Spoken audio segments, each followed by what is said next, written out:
Greetings, my dear viewer. You're on the channel The Price of Cheating. The channel is for those who appreciate traditional family values and condemn adultery.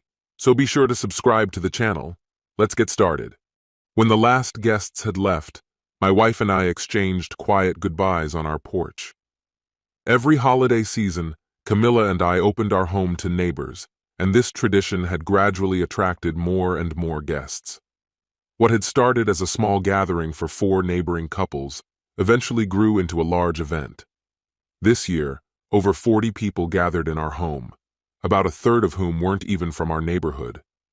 I assumed the increase in guests was due to the relaxed atmosphere we created, a night with plenty of drinks and a few light-hearted games that had become a signature part of the evening. Each year, the games got a bit bolder, though they never crossed the line into anything inappropriate. Most of the guests were like us, working parents between 35 and 45, many of whom balanced raising kids with building careers. Our parties were far from wild college blowouts, but they gave friends a chance to unwind and relax a little. People brought more food than we could eat, and I, along with the other guys, made sure there was always enough to drink. Initially, I didn't mind when a few neighbors started inviting friends from outside, until this year. This time, Camilla decided to invite a few of her work colleagues without discussing it with me. Among them was Ron Stevens, her co-worker from the sales department. They'd been working together for about 7 years, and I had an uneasy feeling that their friendship had recently grown too close. Camilla and Ron often traveled together on business, attending lengthy sales conferences a few times a year. In the days leading up to the party, the tension over Ron had been building at home. His presence in our house soured my mood. I tried to keep myself busy, taking out the trash and tidying up, but eventually found myself in the kitchen where Camilla was finishing up the cleanup. I couldn't hold it in any longer and spoke up. "Why did you think it was a good idea to invite Ron and your colleagues to our neighborhood party?" "I like them," she replied calmly. "I thought they'd enjoy meeting our friends. They fit right in. Why does this bother you?" "Camilla, you know how I feel about your friendship with Ron, yet you brought him into our home without even giving me a heads up." "Joseph, this is my home too. I don't need your permission to invite someone to my party," she shot back. "So you think it's fine to humiliate me by bringing your buddy here, right in front of everyone, our friends and your co-workers? Didn't you see the way people were looking at us?" She shook her head, annoyed. "What are you even talking about? Ron is not my buddy, and no one was looking at us funny. You're letting jealousy cloud your judgment, and I'm tired of it." "Oh, really? Then explain why you sneaked upstairs with him. What was that about, Camilla? What needed discussing with Mr. Perfect up there?" "Are you kidding me? We weren't sneaking off anywhere. He just needed the bathroom and the one downstairs was occupied. We were gone for a minute, maybe 2. "Another lie," I shot back. "You were up there for over half an hour. Your friend Gail tried to distract me, probably so I wouldn't notice you slipping away with him." "You're just being ridiculous," she replied, rolling her eyes. "Gail was just making conversation. I don't know why you think she needed to do anything else." At the mention of lying, Camilla went silent, her sales skills unable to mask a lack of honesty. Her disregard for my feelings and the unexpected invitation of her friend was the last straw. I couldn't take it anymore. Without a word, I headed upstairs as she shouted after me, her voice echoing down the hallway. Once in the bathroom, I began packing my things, feeling the weight of her betrayal settle in my soul. As I was packing my things, my deodorant slipped from my hand and crashed to the floor. I bent down to pick it up, and at that moment, something in the trash can glinted gold. My heart skipped a beat, and my hand froze on the edge of the bin. Summoning the courage, I reached in and pulled out a small, shiny object. No, it was a contraceptive wrapper. And that changed everything. After the birth of our second child, I'd had a vasectomy, so we had no need for contraception. All the doubts I had been trying to push away suddenly became crystal clear. She was cheating on me. At that moment, Camilla burst into the bathroom, still accusing me of being paranoid. Slowly, I stood up, holding the wrapper between us like undeniable proof. Paranoia? No. This was irrefutable evidence. Her face changed, her eyes widened, then narrowed defensively. "Someone must have planted it as a joke," she claimed. It's not what you think. Enough lying. I'm sick of it, Camilla.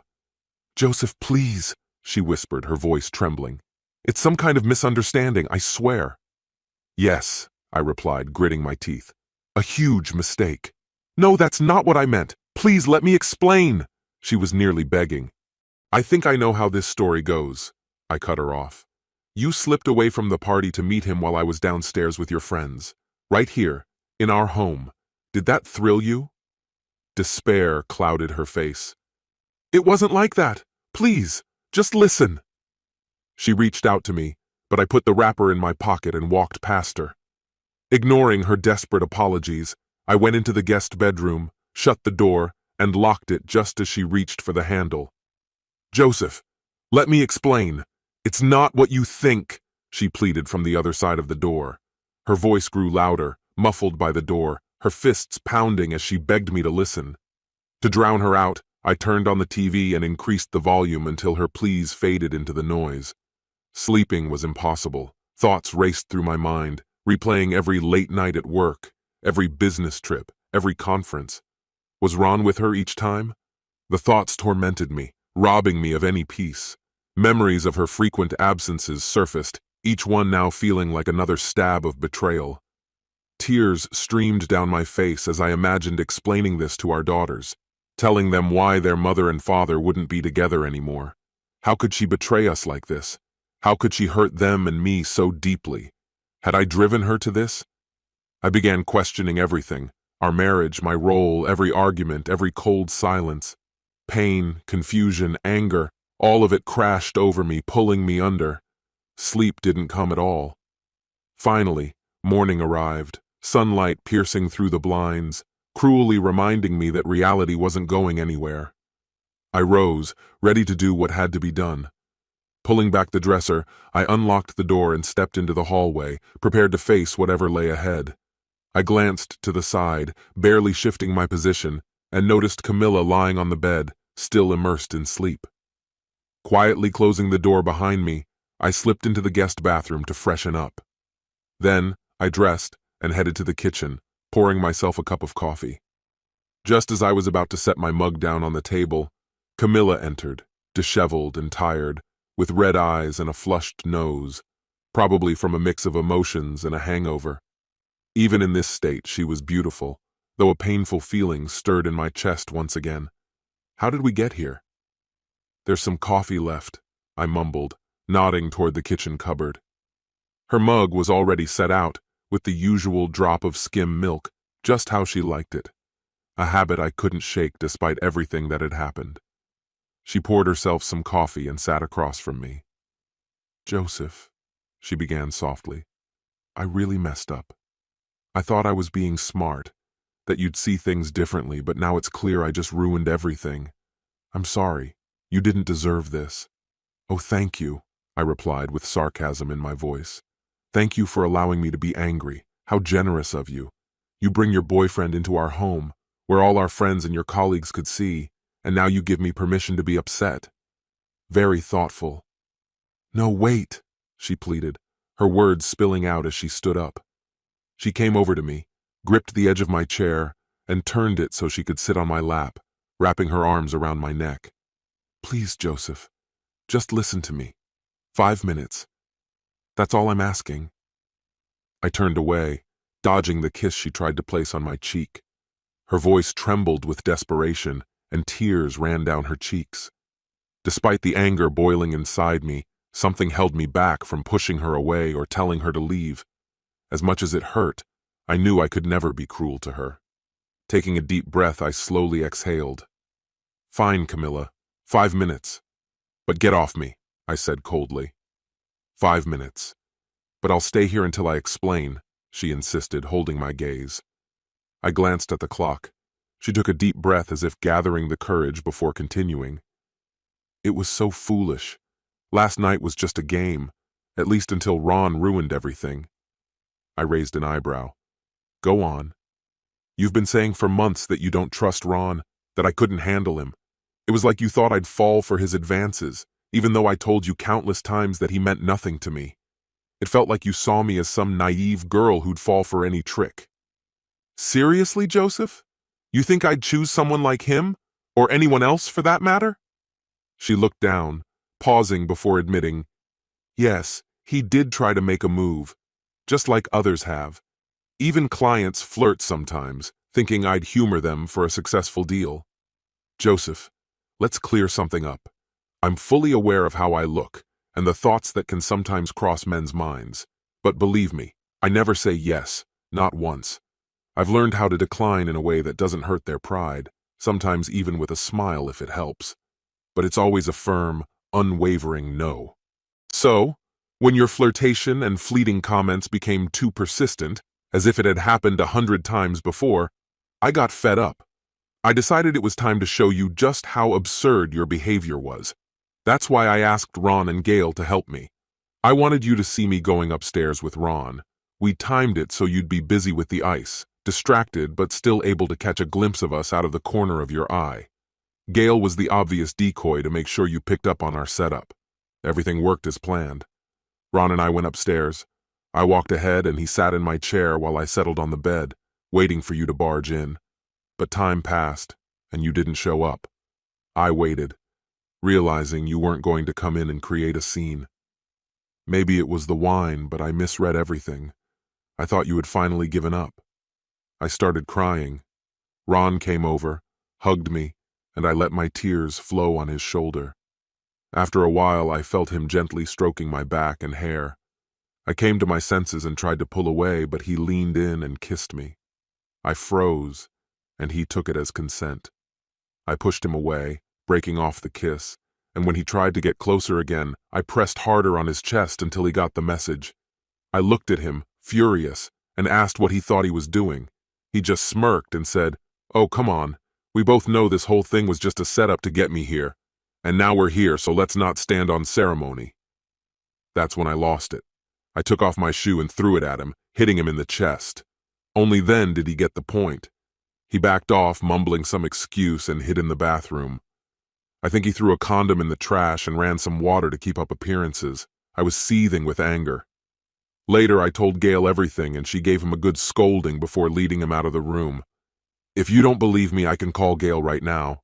She'll tell you everything in detail. I got up, gently lifted her off my lap, and went to pour myself a coffee. She followed me, standing beside me. "Joseph, please talk to me. I know you're angry, but I didn't betray you. I told you everything. I didn't want anything from him. Yes, he was drunk and crossed a line, but I stopped him. I would never betray you. The kiss wasn't part of my plan, and ending up in that situation was the last thing I wanted. He's an idiot, but I don't want a work scandal. Gail and I will handle it on Monday. I'm so sorry, my dear. Can you ever forgive me?" I studied her face carefully. "Let's clarify something. You planned this whole scene on the stairs for me to see? You thought I'd get so angry that I'd burst in here and find you two just sitting there as if nothing happened? This was all set up to make a fool out of me, to make me feel ridiculous for my suspicions? Gail was supposed to gather everyone to watch my reaction. No, Joseph, that's not it. The plan was to humiliate me, to shame me a little in front of everyone so I'd finally stop doubting you, to make me promise that I'd never suspect you again. Joseph, I just wanted to show you how wrong you were about Ron, that your suspicions were pointless, and how much it hurts me to think you could believe I betrayed you. I thought a little game might help you see my side. But when you didn't react, it threw me off. I was so upset that you didn't fall for the trick that I got carried away trying to prove my point. So, you wanted to teach me a lesson, didn't you? I asked, staring intently at her face. Show me who's in charge. Put me in my place. Camilla's face turned pale. What lesson? What are you talking about? She muttered, stumbling over her words. Don't pretend like you don't understand, Camilla, I continued, keeping my eyes fixed on her. You let Ron be with you in our bed while I was downstairs, playing the role of the clueless husband. I suppose that felt like a satisfying revenge for all those times you thought I was holding you back. My voice rang with brutal finality. I already told you everything, she replied defensively. Oh yes, you told me your version, of course. Convenient, neat, while conveniently leaving out a few important details. I bet you and Gail rehearsed that story well enough for it to sound convincing. She clenched her fists. Joseph, I don't know what you're trying to prove. Listen, I admitted my mistake. Can't we just leave this in the past? No, I said, pulling a small plastic bag from my pocket. You missed this. This proves that I can't trust a single word you say. Camilla's eyes shifted to the bag, trying to make out what was inside. I lifted it slightly, turning it so the light hit its contents, watching her eyes narrow. Her face changed, her mouth opened slightly as she realized what I was holding. You really don't trust me, do you? No, I answered coldly. Not after last night. I woke up and everything was right there in front of me, as clear as day. You didn't even try to hide it. Her lips trembled. I'm so sorry. Truly I am. You're right, okay? I was drunk, I lost control. I wanted to hurt you, I was so angry. She lowered her gaze, her face flushed with shame. I let Ron touch me in our bed because at that moment it felt like revenge. Revenge? Humiliation with Ron? That was your plan? I shook my head. That was just stupid. She began to sob, and I watched her, weighing everything. Could this truly be the end for us? Doubts overwhelmed me, a nagging suspicion that something had been wrong for a long time. I had sensed Camilla growing distant, changing, but why? When did I first suspect she was seeing Ron behind my back? What had driven her to think that an affair with Ron would somehow achieve her goal? Did she truly believe this was the right way to punish me? This wasn't the Camilla I had married. Since when had she turned intimacy into a weapon, a tool to wound rather than something we both cherished? I looked at her sobbing, feeling both anger and a strange pity. How had we allowed things to spiral this far? She had become cold and calculating, and I knew who was behind it all. Gail. Gail, her mentor, the one notorious for outplaying men at their own game, never losing, always getting what she wanted. Gail, the strong, ruthless, and independent divorcee who had taken Camilla under her wing. Gail, who had taught her to be unyielding, to see every encounter as a survival game. How could I not have noticed? I truly admired the way she took on the role of a leader in the sales department. Over the years, she gathered countless awards, bonuses, and recognitions. Gail was her most devoted fan. The additional income became a blessing for us, allowing us to save for the kids' education and comfortably cover all expenses. But at what cost? I had to know the truth. I began to clap slowly, deliberately, with pauses. Bravo, I said, my voice dripping with sarcasm. Well done, quite the performance. Clever move, I'll admit. Gail taught you well. When you realized you were losing with Ron, you changed tactics and switched to this emotional apology, hoping I'd fixate on a single mistake. A mistake made in a moment of frustration, clouded by a couple of glasses of wine, one that you thought the father of your children might forgive for the sake of the family. It's cunning, I'll admit. You're banking on my attachment to the kids to outweigh my anger over your mistake. And why wouldn't you? I continued, barely holding back. You admitted it was a scheme to humiliate me. You showed remorse and apologized. What more could you do? The tears disappeared. Camilla froze, her gaze locked on my face, trying to catch even a hint of where I was heading. She was silent, but I could almost hear her thoughts racing, struggling to regain control of the situation. Camilla, I believe what you told me about Ron and what happened at that party, I finally said. Sorry for suspecting you of cheating. I now understand it was just that one time.